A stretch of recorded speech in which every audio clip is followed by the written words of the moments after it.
my first slide and you interrupt me if something is not visible. So let's start my presentation. It's about holistic cancer medicine. And I created a subtitle and I called it, and the 3 things you need to know for true inner healing. So what I would like to present you is my holistic view on chronic diseases in general, inclusive cancer. And then I would like to go to an inner aspect at the end of my presentation that I find very important for inner healing. So with this first picture that you find in a book painted in 1412 in France, I want us to acknowledge that since the beginning of human history, the man was perceived as a divine creature made out of cosmic forces that are displayed in this picture as the Zodiac Signs that are around this being, this double being, a man and a woman. And you see these 12 Zodiac Signs in the sphere around, but you see them also on the human body. And if you go into the symbolic of this painting, which is 600 years old, and you find it in an orrery, in a prayer book of the King of France, the very rich hours of the Duke of Berry, you can understand that it brings old wisdom into this prayer book from Renaissance time, that man was created by divine forces and that there are a multitude of divine forces that work together to form the human body. If we would go into the texts that you find in the corners of this display, it's Latin, you would understand that these words mention the 4 tempers of man described in classic Greek medicine from the time of Hippocrates on. It's the element of fire, of wood, of earth, of air, and of water. And it adds other qualities to these principal elements. So that you find the knowledge in this picture that man is also created out of a balance of cosmic forces and out of a balance of cosmic elements like the archaic elements of fire and wood and earth and wind. And in this time, 1412, it was still acknowledged.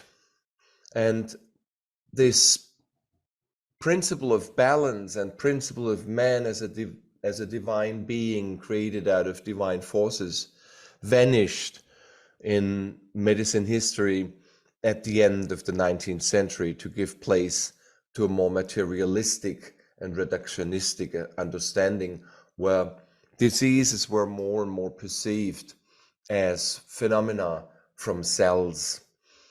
There was a time, very important time in the history of medicine, when Rudolf Virchow, the leading pathologist in Berlin, one of the most influential pathologists of his time, said, there is no soul in the human body, there are only cells, and diseases are phenomena of the cells.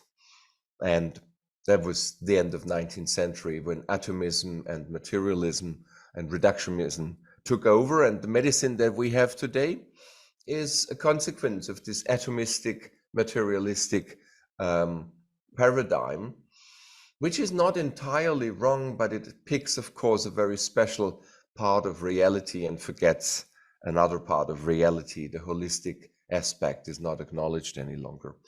And that's why we treat diseases today in mainstream medicine with blockers, with remedies that block something instead of bringing the balance back. And that's why all these drugs that we use in traditional medicine come with side effects, because blocking is not the answer to the disease, it's the answer to a symptom. And yes, we can alleviate symptoms by using blocking agents, but we will never get the balance of power by blocking a chemical process with a chemical drug.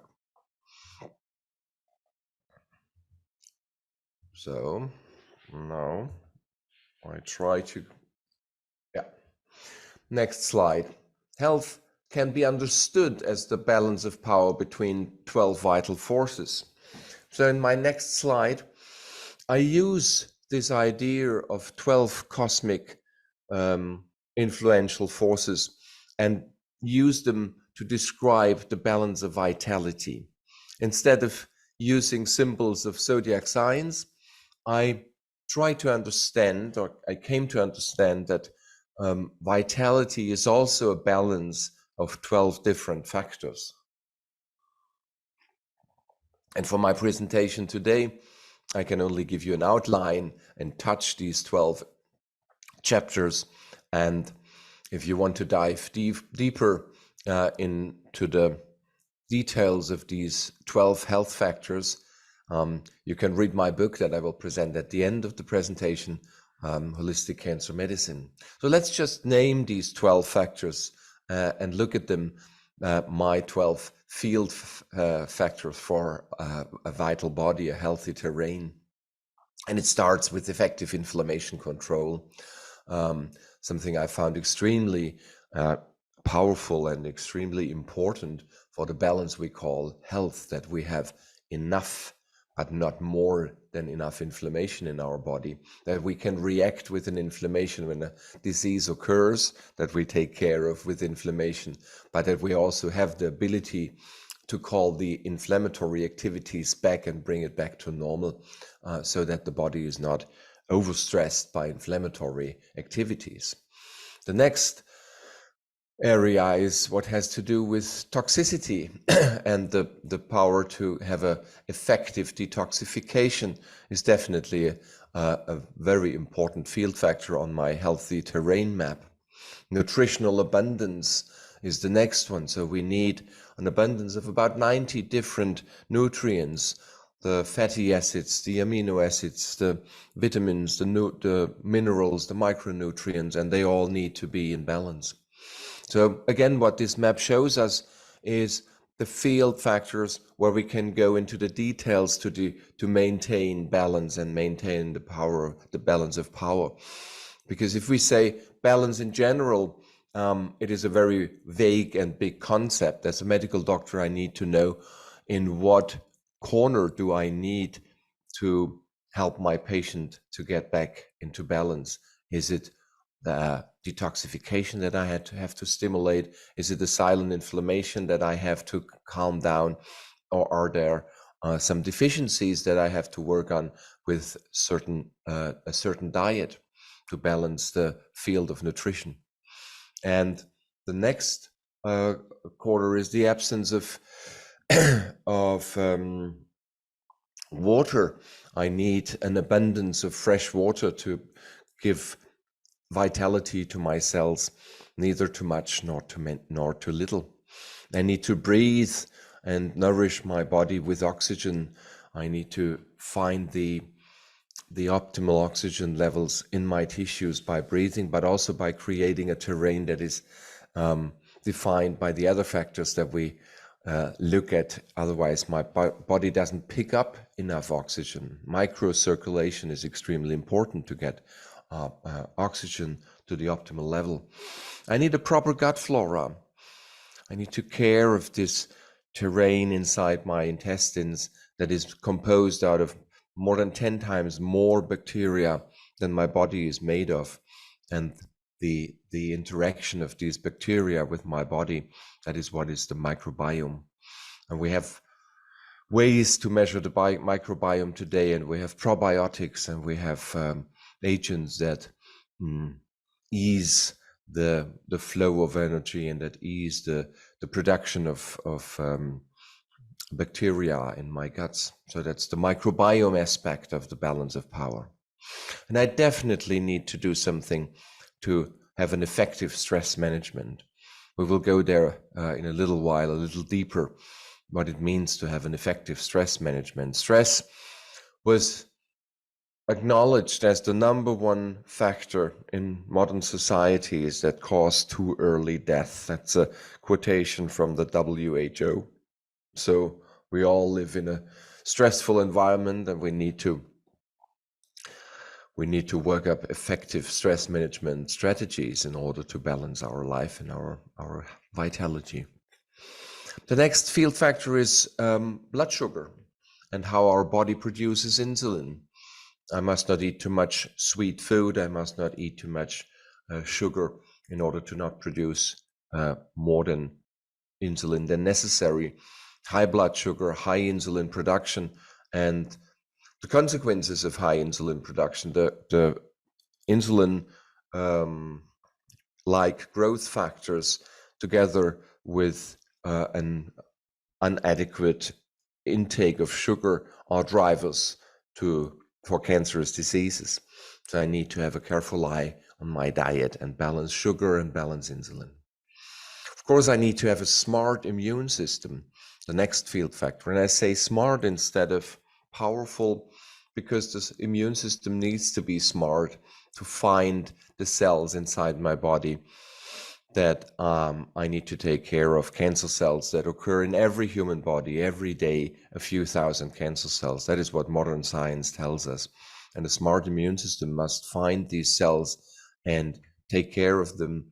And through my macrophages and T lymphocytes, I have a constant control of cancer cells in my body. That needs to be regulated in a smart way. Smart because if I only say powerful, I end up with autoimmunity. I end up with too much inflammation. So it too needs to be in balance. I need to have powerful mitochondria, the energy producing units inside my cells. I need to have a powerful turnover of energy inside my mitochondria. And for this group, I would like to describe the mitochondria as the junction between the immaterial and the material body. If you go into the biochemistry of mitochondria, we find that the essence of the biochemical reactions inside the mitochondria is a flow of electrons alongside the inner membrane of the mitochondria. And this flow of electrons creates and charges molecules like ATP, the universal energy currency of my body. But behind this production of ATP is a constant flow of electrons. And what is an electron? An electron is an energy carrier that has no weight and it's pure energy.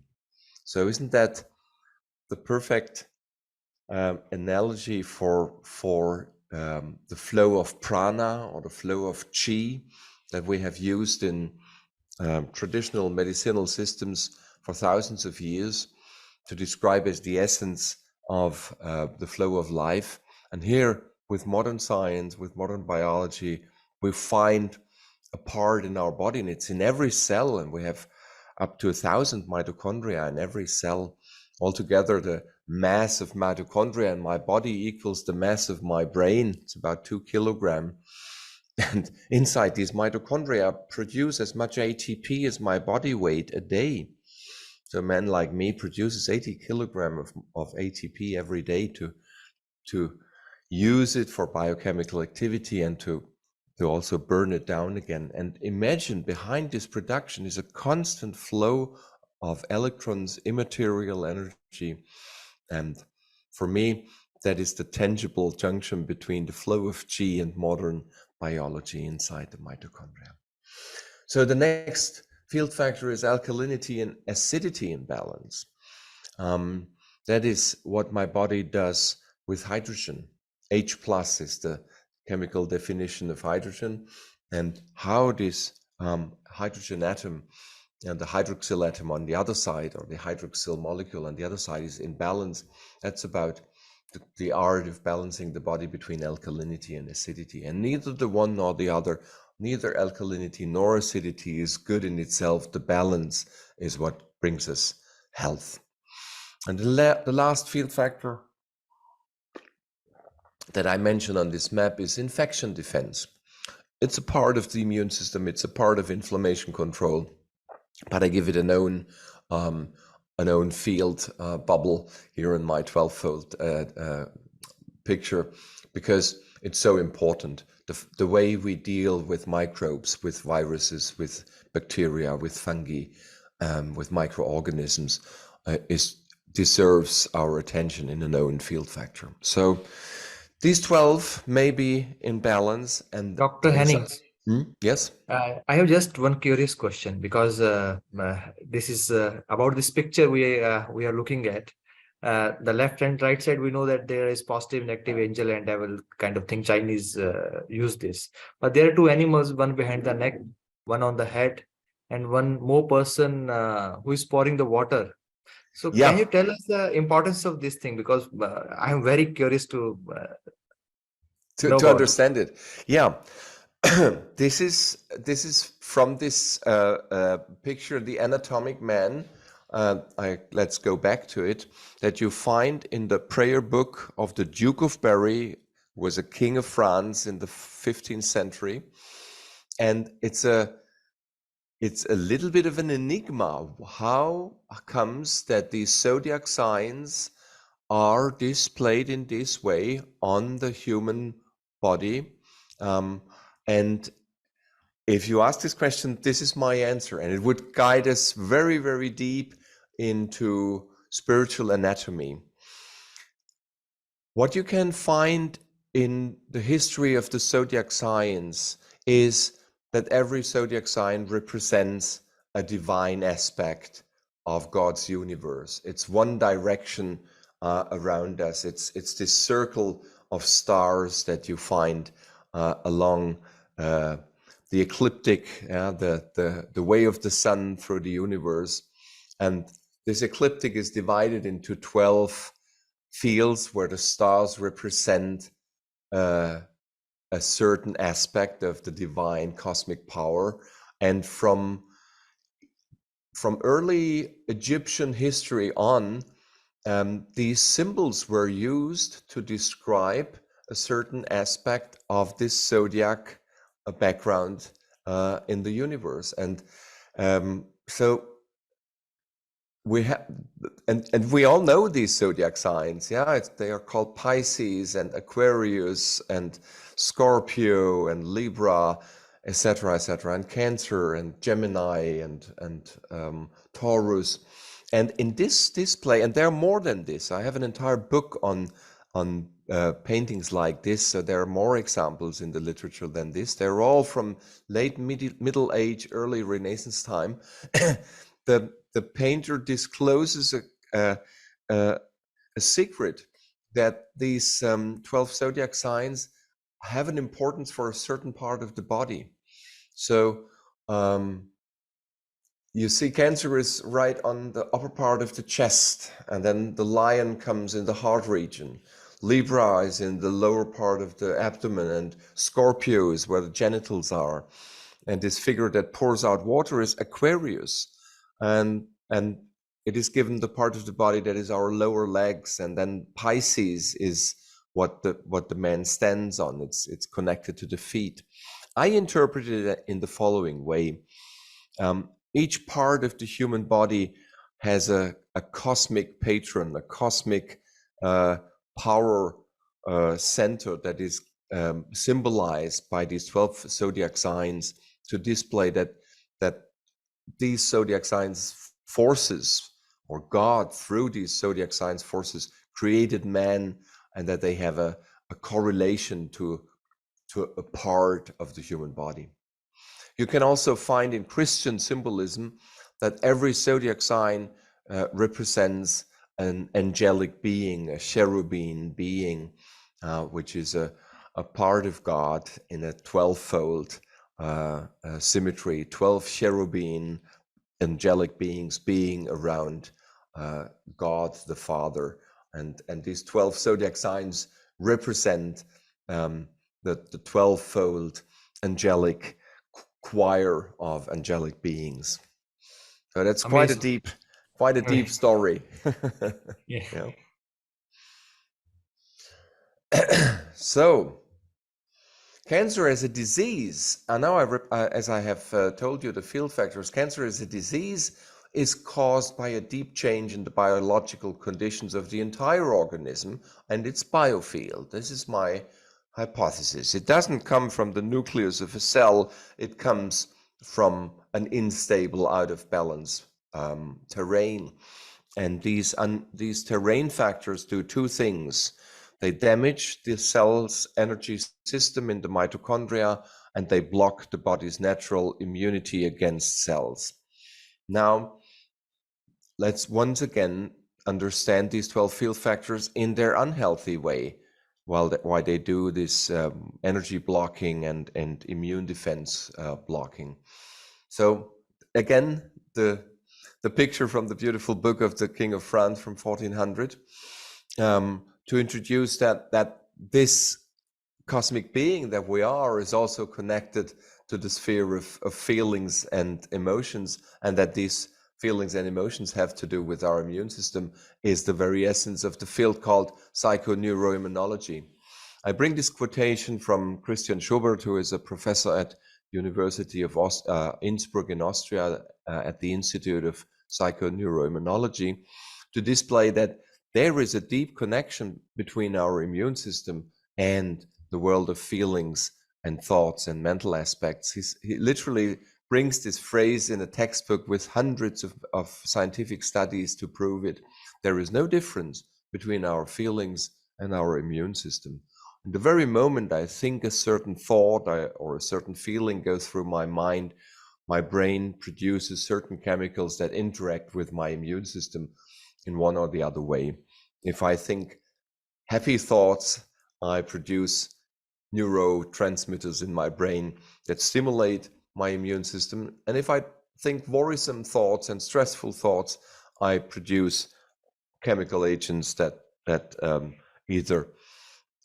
imbalance my immune system, that cause more inflammation or destroy the harmony of my immune system. How exactly is the content of books like Psychoimmunology from Christian Schubert? You can read in great details what was discovered in the last 20 years. So we have the Bioterrain as one aspect of the immune system. We have the mind and feelings as the other aspect of what interacts with our immune system. And again, I bring you my holistic view that we are both made out of mind and feeling aspects, but we also do have a bioterrain, and everything acts together in concert. It's not in two different worlds, it's in one world. So the next display is to show you how these field factors can act as cancer attracting factors. When inflammation control is out of balance and it creates more and more silent inflammation, the key driver of carcinogenesis, the key driver of most of the modern diseases that we deal with nowadays, from Alzheimer's to diabetes, obesity, high blood pressure, autoimmune diseases, cancerous diseases, they're all characterized by too much silent inflammation. Toxicity is definitely a field factor that contributes to cancer. Nutritional deficiencies, intracellular water deficiency, oxygen deficiency, an unhealthy gut flora, and something we call leaky gut, when the gut becomes porous and absorbs chemical agents that should not be in our blood, leaky gut. Psychomental stress, of course, high blood sugar, high insulin, a misled immune system, a mitochondrial damage that produces too few molecules ATP, and this lack of ATP production urges the cell to go into a survival mode that we call cancer. Overacidity as the consequence of the other imbalancing factors, and chronic infections. So this is now, with these 12 red aspects, the cancer attracting field. The field turns red, and cancer is the consequence of these imbalancing aspects. And now you can use this map and find interactions. In fact, every field interacts with the other 11 fields. You can use this display to answer the question, why does the organism suffer from too much silent inflammation? And the answer in this display is because of the other 11 factors that you can work on. Silent inflammation is partly because of toxicity, partly because of nutritional deficiencies in anti-inflammatory agents like turmeric, omega-3 fatty acids, enzymes, immune balancing factors in our food. Silent inflammation is partly because of intracellular water deficiency, partly because of oxygen deficiency, and so on. So you can use the map to see the interactions between the single factors and the rest.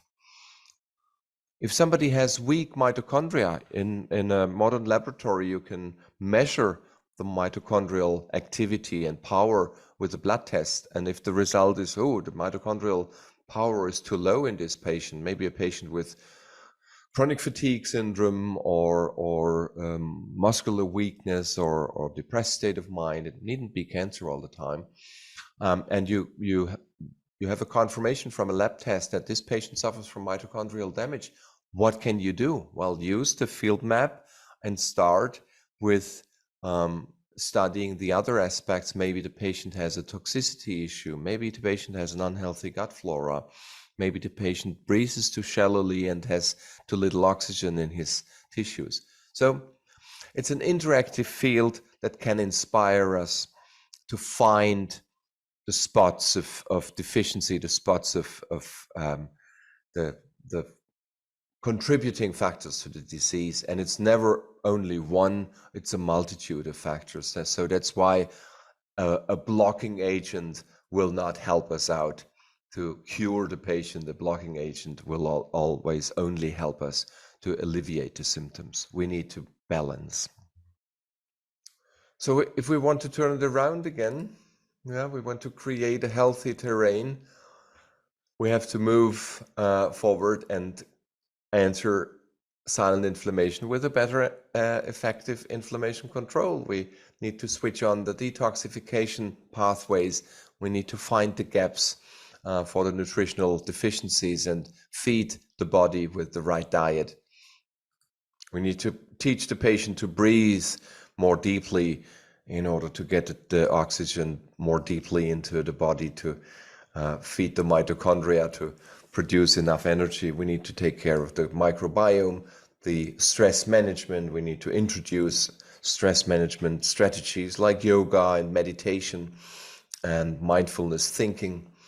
We need to teach the patient how to eat a proper diet with not too much sweetness and food and carbohydrates, but with the right amount. And we need to use the balancing remedies for our immune system. Empower the mitochondria with strategies like physical activity. We can also use magnetic field therapy to directly work on the mitochondria. We can balance alkalinity and acidity. Disease is mostly an over-acidity issue. So a diet that gives us more alkalinity is in most cases a healthy diet. Over-alkalinity is almost never the problem in a human body. And sometimes we need to find the infecting agents and treat the body or the patient with something that helps to get rid of infections, sometimes antibiotics, but we have also a lot of plant-based antibiotics, not only synthetic antibiotics. Artemisia, for instance, is a wonderful antibiotic from a plant. So we close the circle again. Yeah, we go into every aspect and turn the unhealthy terrain factor into a healthy one. And this is what we do at Arcadia Clinic, my clinic in Germany, as the translation of these field factors in form of therapies. We work with anti-inflammatory therapies. We work with detoxification programs. We work with non-toxic, smart anti-cancer therapies that we amplify with insulin, so-called insulin potentiation therapy. And we combine it with heat therapies, so-called hypothermia. We work with oxygen and ozone. We look into the microbiome and restore the microbiome. We definitely work with mental awareness mental training, forgiveness strategies, and anti-stress therapies. We work on rehydration by giving the patient pure water more than what he or she would normally drink. We work on the mitochondrial health, for instance, by using special devices that work with pulsating electromagnetic fields, PEMF, pulse electromagnetic field therapy, a wonderful mitochondrial therapy. We restore the gut health. We work with anti-infection agents. We give a nutritional therapy with automolecular formulas of vitamins and minerals and micronutrients. And we serve a low carb, low sugar diet.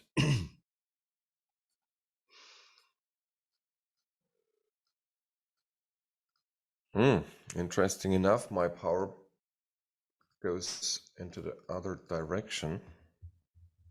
Sorry. Sorry, I have to guide you through it. Probably because Zoom is on, my cursors are not. Universal want to revise us. This is the indication to revise whole syllabus again. Yeah. So, holistic terrain treatment, vitality on, that's my first message. And now we get a little more deeply into cancer treatments. So the terrain therapy is the basement. What we have looked at so far is the basement. But in the treatment of patients suffering from manifest cancer, and many patients, most of the patients that come to Arcadia Clinic in Germany, to our clinic, suffer from metastasized cancer. We need to do more than a proper terrain therapy. I learned in my life, the last 25 years as a medical doctor, that terrain therapy alone is best at prevention, is best at taking care of a patient who is not so deeply out of balance as it is the case in metastasized cancer. So if somebody has liver metastases, lung metastases, pleural effusion, ascites, symptoms of manifest cancer that has been in the body for a while, and the patient has been treated with standard therapies for a while and is intoxicated, I need more than terrain therapy to have a chance to turn the disease around. And now my system, no. So to show you two targeted ways to treat cancer with that are powerful and not toxic at the same time, I want to introduce insulin potentiation therapy with low-dose chemotherapy and local hypothermia with radiation with heat. Again, goes backward. So now, please. Now it works.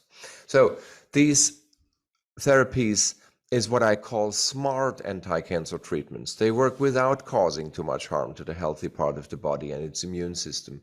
And compared to regular chemotherapy or radiation, smart treatments are more selective, less harmful, more tolerable, and I can use them as long as the patient needs them.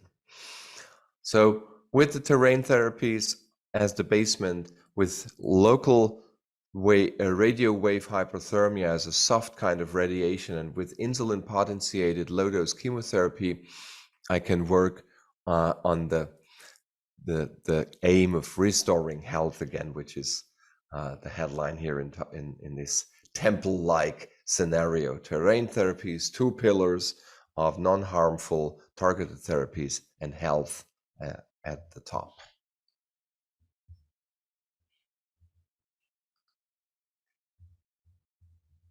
My program jumps back and forth. That goes back again. Excuse me for this funny mistake. I don't know why my program does not react the way it should.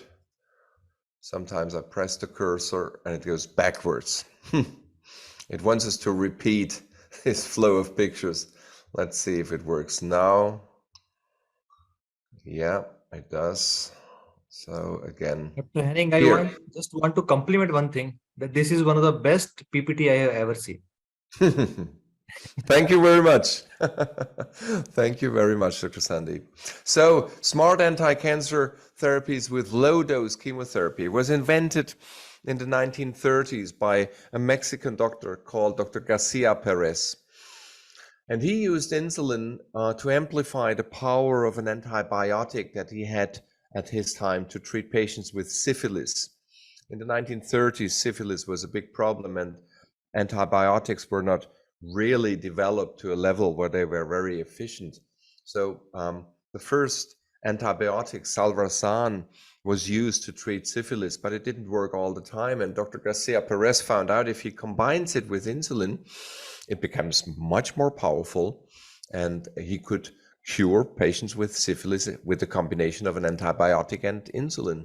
A little later, he used the same combination with cytostatic drugs to treat cancer patients, and he found, oh, it makes anti-cancer drugs so much more efficient. So what is the mechanism behind it? It's relatively simple. We all know that cancer cells drive on sugar. Cancer cells have 10 to 15 times more insulin receptors and sugar channels in their cell membranes compared to healthy cells. And we use this factor to get images of cancerous metastasis in a PET scan. PET scan uses radioactive sugar and looks where this radioactive sugar is absorbed, and it is absorbed up to 10 times more in cancer cells. So that's a fact. So if we use a little bit of insulin, like 3, 4, 5, 6 units of Actrapid, fast-acting insulin, we can lower the patient's blood sugar within 3/4 of an hour or an hour down to half of the normal empty stomach blood sugar that we have in the morning. Let's say we start on an empty stomach with a blood sugar of around 90 milligram per deciliter blood. We use, depending on the body weight of the patient, some units of insulin, let's say 4 units for a medium-sized patient. And within 30-45 minutes, the blood sugar drops down to around 50-45 milligram per deciliter. Patient feels a little weak, feels a little sweaty, but it's a reaction that is harmless and not dangerous. Of course, there's always a doctor around the patient to monitor the blood sugar and make sure it doesn't drop too low. If that would be the case, we would inject immediately glucose 40%, as you see here on this display. But the normal procedure is after the injection of insulin and after the blood sugar has dropped down to around 50, we administer the drugs one by one and keep the blood sugar low.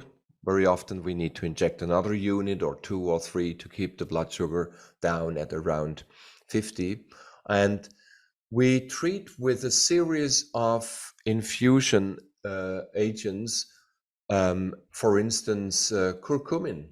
Curcumin that you see here in this display is what a compound pharmacy produces for us in an injectable form. Here we have 450 milligram of injectable turmeric extract, curcumin, which is a powerful drug and a powerful amount that we never reach with oral administrations of curcumin. We know that the bioavailability of orally ingested curcumin is very, very low. So we never reach a peak in our blood that is comparable to an injection of 450 milligram with oral dosages. So this really allows us to get enough curcumin into the patient's blood so that it has the power to act as an anti-cancer drug. It's a biological kind of chemotherapy. And combined with insulin in an insulin potentiated way, it's even more strong. You find articles about insulin potentiation therapy and amplification of chemotherapy drugs that give impressive numbers. There is a study from the 80s, that an in vitro study that has measured the quantities of methotrexate, a traditional chemical anti-cancer drug, and to what extent it was resorbed in cancer cells with or without insulin. And believe it or not, the difference was 10,000 factor, 10,000. We don't believe that we have a 10,000-fold amplification in a human body, but in this in vitro study with human breast cancer cells, the difference was 10,000-fold. If it only gives us a 2-fold or 3-fold or 4-fold amplification, it's worthwhile doing. So it saves us a lot of toxicity. As long as possible, we treat our patients with botanical anti-cancer drugs, such as turmeric, but also green tea extract, epigallocatechin gallate from green tea, or 6-sugar oil from ginger, or resveratrol from grapes, or artesunate from artemisinin from Chinese wormwood. But yes, we also use synthetic chemotherapy, especially in patients who have a heavy cancer burden and where we have no time to wait for the field effect of only terrain therapy. If cancerous masses have grown to a certain size, you don't have much time to change the course of the disease. So in these cases, we use low dose traditional synthetic drugs, and we do a chemosensitivity test beforehand. We send blood to a laboratory that does a chemosensitivity test on circulating tumor cells that we get from a blood specimen that we send to the laboratory. And that chemosensitivity test shows us which drugs are likely to work and which drugs are likely to fail. So we do the experiment at the laboratory before we do it in the patient, and then we use this map that says sometimes, well, turmeric has an 80% inhibition rate. Let's use turmeric. Vitamin C has a 60% inhibition rate. Let's use vitamin C. But sorry, in this particular patient, artesunate would not work. And the laboratory test says, well, the inhibition rate is only 5% or 10%, then it's useless. So chemosensitivity test-based treatment with both botanical anti-cancer drugs and synthetic drugs, but in a low dose. What dosages do we use if we use synthetic chemotherapy? Around 20%. And under insulin amplification. And if you use 20%, patients have almost no side effects, no hair loss, no vomiting, no impairment of their bone marrow function. So it gives a powerful tool into our hands to act targeted to downsize tumors with as little toxicity as possible. And of course, we wrap it into the holistic philosophy of the 12 field factors.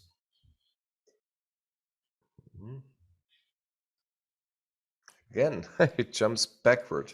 If I only knew why. Now, next slide is local hypothermia. There are very special devices that you can buy for on the market of medical devices, and that help us to overheat a part of the body.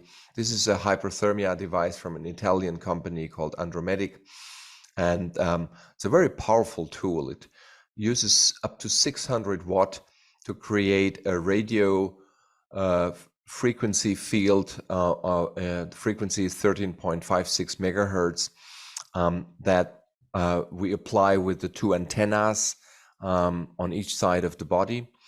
And let's say the patient has a liver metastasis, so we position these 2 antennas on each side of the abdomen and overheat the liver for 1 hour. The temperature that you can expect after 1 hour of local heat therapy with this device inside a cancer metastasis is around 43-44 degrees centigrade. And one of the very special characteristics of this device is that it gives a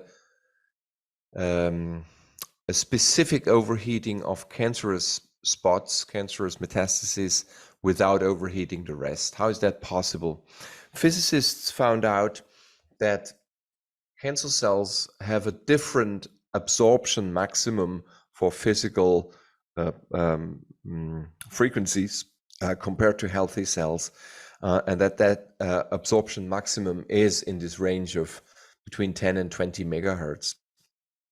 So if you expose the liver with a few metastases inside to this frequency, only the metastases pick up the energy and transform it into heat, whereas the healthy cells let the energy pass through.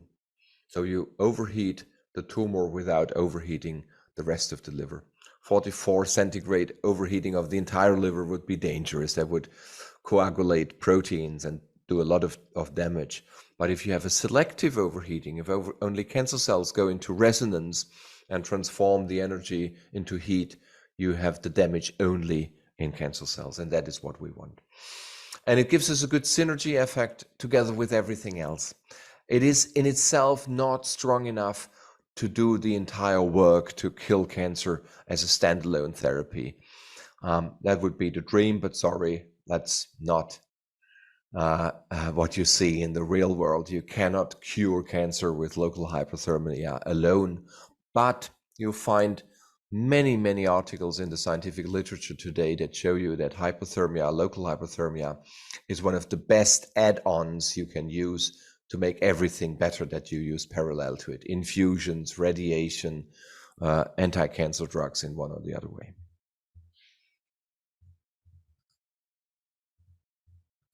Again. It's this dance where, yeah. So last picture, or almost last, the field again and all the therapies we use. I believe we don't need to go through it. It's like the summary of what I've said. All the therapies we do, individual diagnostics, targeted therapies, immune boosting therapies, manual and relaxation therapies, physiotherapy, massage, etc., coaching and support, energy work. So this is the entire spectrum, the map that we use at Arcadia Clinic and offer our patients. It's a powerful program with many, many, many details. So, and now, what is left? What is left is how we work with all this knowledge from the inner part of our mind, from our soul, how we contribute to healing with the power of our mind. And this is what I summarize with a funny phrase: the 3 things you need to know for true inner healing. So let's now talk at the end of my presentation about inner healing. This was so far outer healing, things you can do for your patient. But what can you do yourself? Well, you need to understand what needs to be healed. Seems to be a very easy question, but it is not. What really, really needs to be healed? Well, the patients say, I have this cancerous spot in my liver, but I repeat the question, dear fellowman, dear patient, what needs to be healed in your life? What needs to be healed inside you? And I let this question sink in. Yeah, well, there is maybe something that needs to be healed, says my patient. I did have a lot of stress the last years. Okay, thank you for telling me. And I say it again. What exactly needs to be healed? Go into the depth. And what exactly do I wish? What exactly do you wish? What do you want to change? And these questions have to be repeated over and over again. And it's work. That's why I mentioned the Latin word here of labora. Work to focus on this question, what needs to be healed and what exactly? What is the hidden agenda behind the stress? What is the hidden cause of me being in dis-ease? And what do I need to heal inside my mind, inside my soul, in order to go into the healing reaction so that all these outer treatments can work? And when I have focused on this question, and when I have found something that needs to be healed, let's say I live with the concept of being inadequate. I've lived my life with the concept of not being good enough. I live with the self-concept of being a failure, of having sinned and being unable to get myself out of this misery of feeling as a sinner or a inadequate personality. Then I need to form a wish. What do I want? Well, I want to get rid of this feeling. I want to acknowledge that I am a wonderful spiritual being, and that I always did my best, and that I did some things maybe not in an optimal manner with what I know today, but at that time when I did it as good as I could. I couldn't have done it better. So I need to forgive myself, or I need to forgive others. So I need to know what needs to be healed inside me, and I need to see or create a wish. What is my dear wish? What do I really want? What does the disease invite me to change? And I need to visualize this healing process. I need to be able to see that I'm able to heal from it. Most of my cancer patients don't see that. They come to our clinic, but they live with a worried state of mind that tells them soon I will die. And I say, as long as you are in this worried state of mind, you're not going to support the healing activities that we give you from outside. You need to be able to visualize your healing together with the procedures that you receive from the nurses and from the doctors. So please practice to see how you heal. And in order to be able to see how you're healed, you need to know what needs to be healed. So that is some headlines for meditation and inner work. And now the third thing is maybe the most important one. Once you have found the aspects of your life that need to be healed, and once you have seen the dear wish in your heart, what you want to accomplish, my recommendation is to let go of all the needs and wishes and surrender to healing and feel grateful as if it had already happened. And this is in Latin ora, or to meditate. So we need to work and we need to meditate in waves, in repetitive waves. Both is necessary. And this surrender is maybe the most difficult one. But I dare to say, without surrender, no healing. We need to know what needs to be healed, but from a certain point in time on the healing journey, we need to surrender to healing. And we need to feel grateful that healing happens. And this is my final summary. A quote from a spiritual man who lived in the 5th century.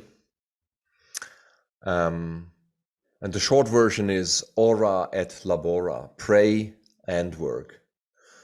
Work as if there was no prayer that could help you, and pray as if only prayers would help you. Do both. Do it compassionately. And the long version of the quote is ora et labora, Deus adest sine mora. Pray and work, or pray and study. God helps without delay. And the word laborare in Latin has many qualities. It's not only work, it's also to suffer from, to work, to exert oneself, to be in distress. All this is necessary. Remember that the English language uses this Latin word also when we speak about being in labor, giving birth to something new. The woman who gives birth to her child is in active labor. So she suffers, she works, she exerts herself, and she is in distress. But without this laborare, the child is not born. And this is the one side. And the other side is the aura, the prayer, the surrender, the feeling of gratefulness that it has already happened.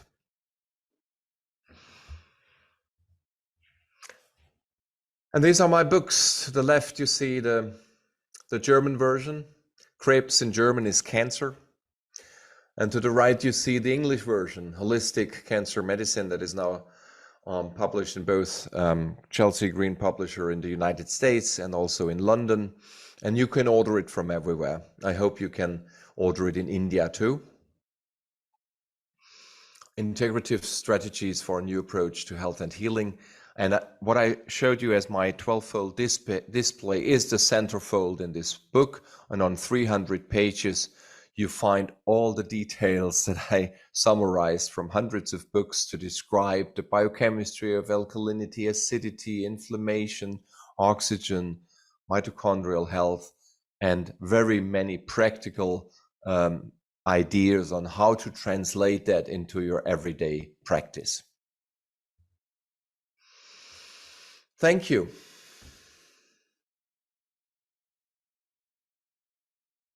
Thank you, Dr. Henning, for your wonderful talk. And especially the last 3 points. What need to be healed? What needs to be healed? That contemplation. Yes. And an interaction between do and let go, and do and let go, and work and let go, and work and let go. And without the let go, you can't reach the next level. Dr. Henning, there are a few questions. Yes, please. One very basic question from one of the participants is they want to know about what is biofield. Just a definition of biofield. Yeah, biofield is my word for the interaction of all these activities, the flow of prana, the interaction between inflammation, oxygen, nutrients, gut flora, and everything I showed you, the vitality field, the terrain of all the vital activities, biochemical reactions, but also the interaction of our neurons, the interactions of thoughts and emotions with our body.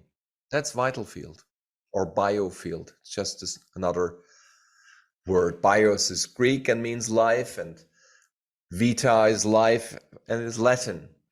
So I play with all these words to describe vitality, flow of life, prana. Thank you, Dr. Henning. One more question is that we can order your book from online Amazon, but how we can connect with you, and what are the possibilities if someone is having cancer because they don't want to travel to Germany? So what are the possibilities they can be healed and they can be cured inside India? If they want to travel to Germany? If they don't want to travel to Germany. Well, then you have to do it. You have to create a hospital, a clinic that implements these strategies. You have to build it. You have you can start with studying the book, and you can then invite me to give a seminar with doctors in India, and then you can find a physical place and bring all the tools together and start an Indian version of Arcadia Clinic. And I'm sure you can add, I mean, you have such a wealth of knowledge in Ayurvedic medicine that is definitely a part of this terrain treatment. You do it the Indian way, you do it the Ayurvedic way, we do it the European way, but we shake hands with taking care of the terrain. You have your concepts of Vata, Pitta, Kapha, and how to balance the power of these three aspects. I just widened the map, and instead of using the terms Vata, Pitta, Kapha, I gave you 12 more modern, more scientifically understandable terms of factors of health. So you can directly go into the biochemistry of the mitochondria, the biochemistry of the gut health.